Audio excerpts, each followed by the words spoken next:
यादव जी, बहुत बहुत स्वागत है आपका समाचार प्लस पर। यादव जी, सवाल मेरा सिर्फ ये है कि मैं आपको क्या कहकर संबोधित करूं, निवर्तमान एडीजी या वर्तमान एडीजी? अब आप जहां तक अभी जो सवाल पूछ रहे हैं इसका मेरे पास कोई जवाब नहीं है। अभी मुझे कोई ऑफिशियल आदेश नहीं मिला है। परसों समाचार पत्रों में नहीं, परसों जो है वो उसमें चैनल्स में जी मैंने ये खबर देखी जी। और शाम तक, तब तक मेरा उस दिन का काम खत्म हो चुका था। मैं ऑफिस आ गया। हाँ और हेलो जी जी, आप बोलना शुरू कीजिए। हेलो। तो परसों मेरा काम खत्म होने के बाद मैं शाम को वापस आ गया था। हाँ। कल मैंने गृह विभाग के कुछ वरिष्ठ अधिकारियों से पूछा तो मालूम हुआ कि कुछ इस तरह का निर्णय लिया गया है। हाँ। तो मैं ऑफिस जाना उचित मैंने नहीं समझा। मैं घर पर बैठ करके पूरा ऑफिस का काम कर रहा हूं, क्योंकि अभी तक मुझे कोई आदेश ऑफिशियल नहीं मिला हुआ है। अच्छा, यानी कि अब ये वर्तमान ये स्थिति खबर है, मिल गई इसमें है आप क्या कहें बाकी व्यक्तिगत हैसियत पर कि आपका तबादला हो गया है। नई जिम्मेदारी क्या मिली है, इस बारे में शासनादेश आपको नहीं मिला है? नहीं, कुछ ऐसा नहीं क्लियर है। मैं जितना बताया इतना ही मालूम है मुझको ये कि मैंने पहले समाचार चैनलों में देखा, उसके बाद अगले दिन समाचार पत्रों में पढ़ा और फिर अनौपचारिक वार्तालाप में अधिकारियों से ये मालूम हुआ है। इसके अलावा मुझको और कुछ नहीं मालूम है। इसीलिए मैं अपना काम यहाँ घर पे बैठ के कर रहा हूँ। क्या होना है अभी भी आधिकारिक तौर पे मैं कैसे होना आपको है, Shri Jagmohan Yadav ADG law and order Uttar Pradesh कहकर संबोधित कर सकता हूं। ये तकनीकी तौर पे गलत नहीं होगा? नहीं, तकनीकी तौर पे गलत नहीं है। अभी फिलहाल तकनीकी तौर पे गलत नहीं है। अच्छा, क्या दीपावली तक आप दीपावली तक मोहलत दी गई है, क्या आपको ऐसा लगता है? नहीं, मैं उसके बाद मैं कहीं पर गया हूँ। परसों घर आने के बाद न कहीं मैंने गया हूँ, न मैंने इस बारे में किसी से अप्रोच किया हुआ है। शासन की जैसी मंशा होगी, हम लोग सरकारी नौकरी करते हैं, जैसी मंशा होगी उसका पालन करेंगे। ऐसे आरोप लग रहे हैं कि आपके खिलाफ एक लॉबी काम कर रही है, उसके बारे में कुछ बताना चाहें अगर आप तो? नहीं, उसके बारे में कोई टिप्पणी मैं कम से कम चैनल पर तो नहीं करना चाहूंगा। और उसका कोई मतलब ही नहीं है। न मुझको लॉबिंग करने आती है, न मेरा स्वभाव है, न मैं कर सकता हूं। हाँ। और कोई कर रहा है वो उसके बारे में मैं क्या टिप्पणी कर सकता हूं? मैं इसके बारे में मुझको कोई टिप्पणी नहीं करनी है। लेकिन इतने ऊंचे ओहदे पर, जिस ओहदे पर आप बैठे हुए हैं, आपके मजबूत कांधों पर, जिम्मेदारी भरे कांधों पर उत्तर प्रदेश की लॉ एंड ऑर्डर को सुचारू तरीके से रखने की जिम्मेदारी है। अगर आपके मन के भीतर ही कंफ्यूजन की स्थिति होगी तो फिर तो बड़ा मुश्किल हो जाएगा प्रदेश में लॉ एंड ऑर्डर को बरकरार रखवाना ठीक से। क्या मनोबल पर असर पड़ता है ऐसी चीजों से?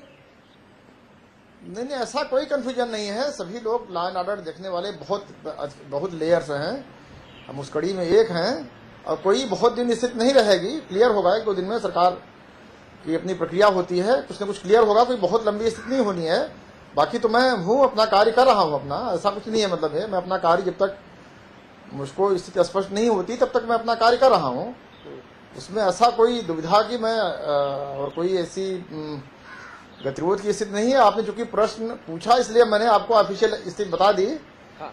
बाकी तो जो काम मेरा है, जब तक मैं हूँ इस पद पर तब तक तो करता रहूंगा। जब कहीं हम आदेश मिलेगा, आपके मनोबल की सराहना करते हैं, लेकिन जानकार जो लोग हैं, जो 5 कालिदास मार्ग या पंचम तल के आसपास रहते हैं, उनका ये आरोप है कि साहब एडीजी अमरीश चंद्र शर्मा ने चूंकि ये कह दिया था कि वो लाचार हैं, बेबस हैं और लोग उनकी बात सुनते ही नहीं, और पुलिस में भी जो सत्ता है उस सत्ता के कई सारे केंद्र बन गए हैं, इसका खामियाजा भुगतना पड़ा है आपको। ऐसा है, अब ये कोई सुनता नहीं। अब वो जिन्होंने कहा हुआ है उस पर टिप्पणी वही कर सकते हैं। कौन नहीं सुनता है, कौन नहीं मानता है, कम से कम मुझ पर यह बात लागू बिल्कुल दूर दूर तक नहीं होती। नंबर 1। नंबर 2, मैं किसी तरह से सत्ता का कोई केंद्र नहीं हूं। मेरा जो दायित्व है, जो मेरा काम है, मैं अपनी सीमा जानता हूं। और उसकी जिम्मेदारी जानता हूं। अपनी सीमा को मैं क्रॉस करने की कभी कोशिश नहीं करता हूं और जो मेरा उत्तरदायित्व है उस पर जितना मुझसे बन सकता है अपनी पूरी क्षमता के साथ करता हूं। किसी को अच्छा लगे या बुरा लगे, जो मैं समझता हूं कि हाँ ये मेरा दायित्व है, ये मेरा कर्तव्य है, चाहे वो उसको मुझको नुकसान उठाना पड़े, चाहे किसी का मुझको किसी की अप्रसन्नता लेनी पड़े, तब भी मैं अपनी पूरी सक्षमता, पूरी काबिलियत के साथ जितनी मेरी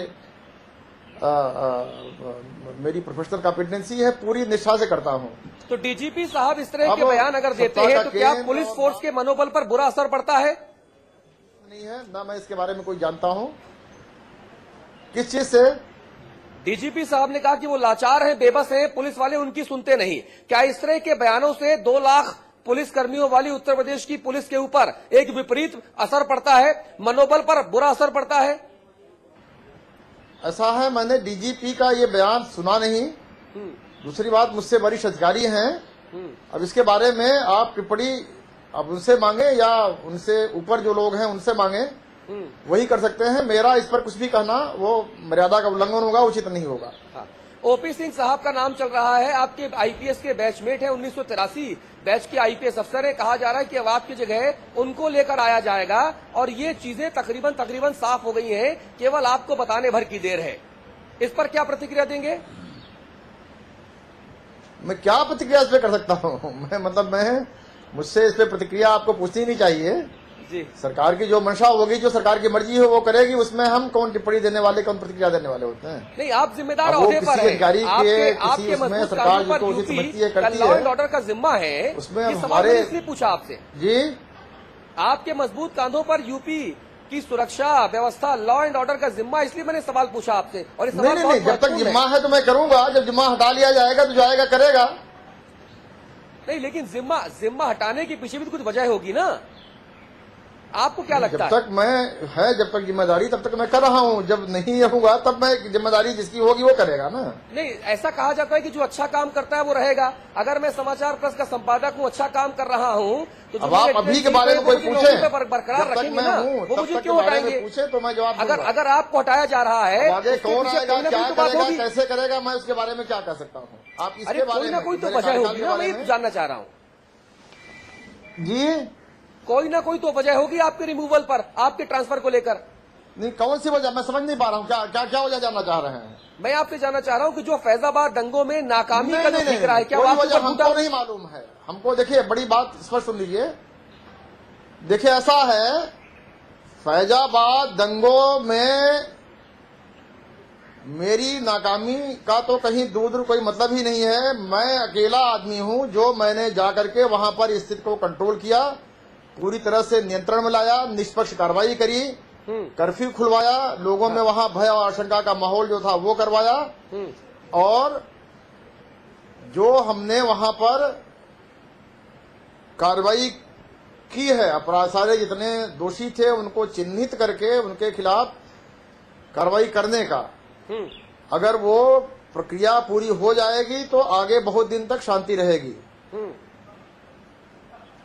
तो फैजाबाद दंगों में तो जो मैंने किया वो उस पर मुझको गर्व है।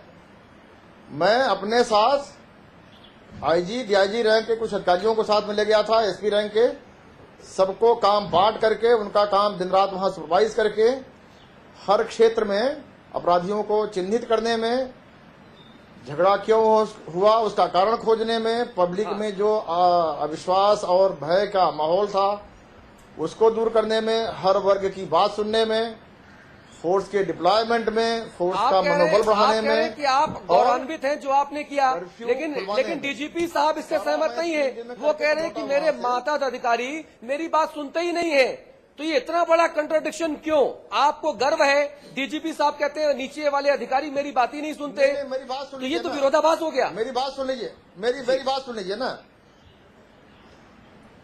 नहीं, मेरी बात सुन लीजिए ना।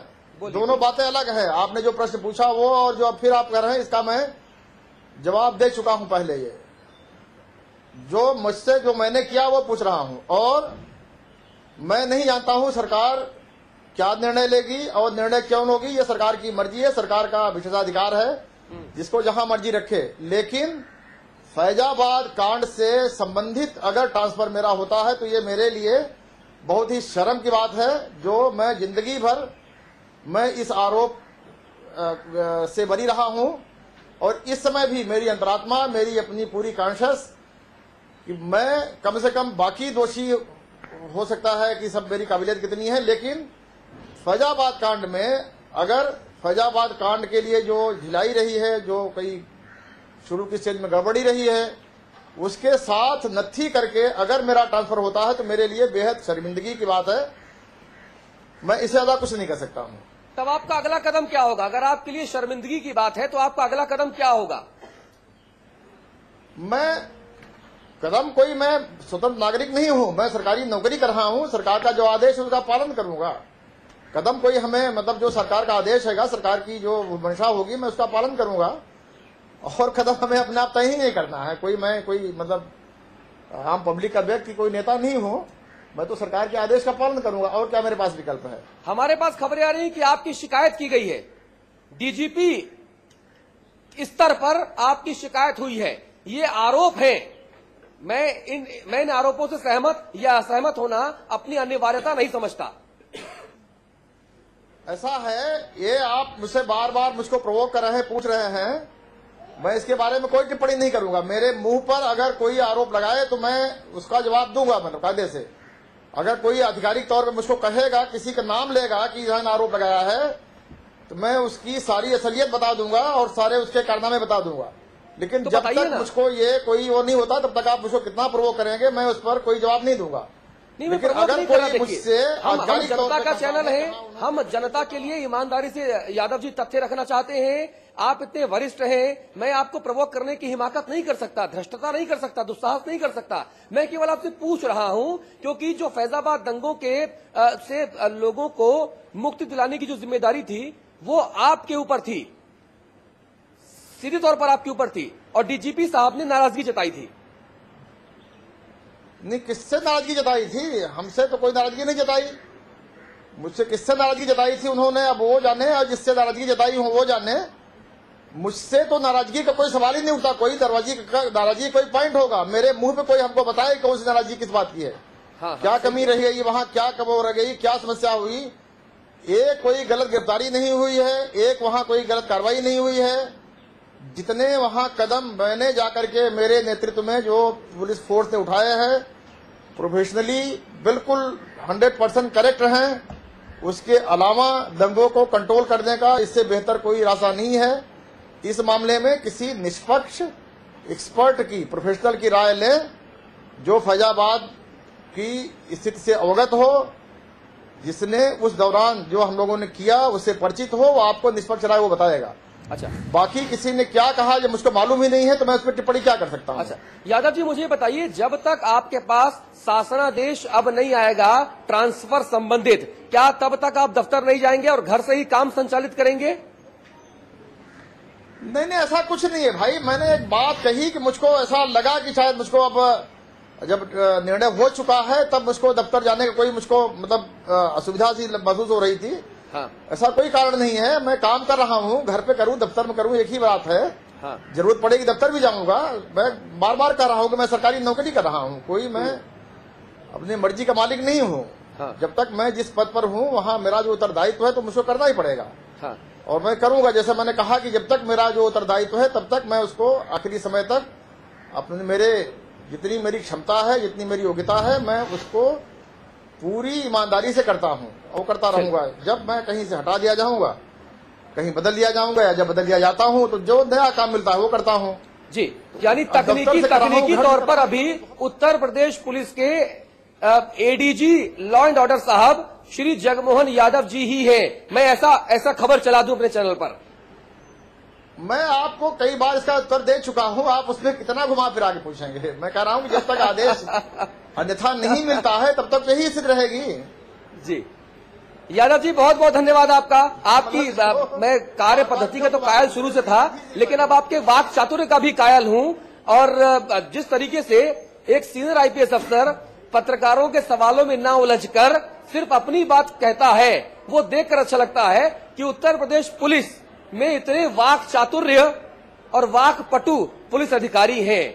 बहुत धन्यवाद आपका समाचार प्लस से एक्सक्लूसिव बातचीत करने के लिए, बहुत शुक्रिया आपका। नहीं, रात को तो ये इसके लिए सूचना दी गई थी, ईमेल भी सब जगह भेजा गया था कि उनका ट्रांसफर हो गया है। मैं स्वतंत्र नागरिक नहीं हूं, मैं सरकारी नौकरी कर रहा हूं। सरकार का जो आदेश है उसका पालन करूंगा। कदम कोई हमें मतलब जो सरकार का आदेश हैगा, सरकार की जो मंशा होगी, मैं उसका पालन करूंगा। और कदम हमें अपने आप तय ही नहीं करना है। कोई मतलब आम पब्लिक का व्यक्ति, कोई नेता नहीं हूं। मैं तो सरकार के आदेश का पालन करूंगा, और क्या मेरे पास विकल्प है।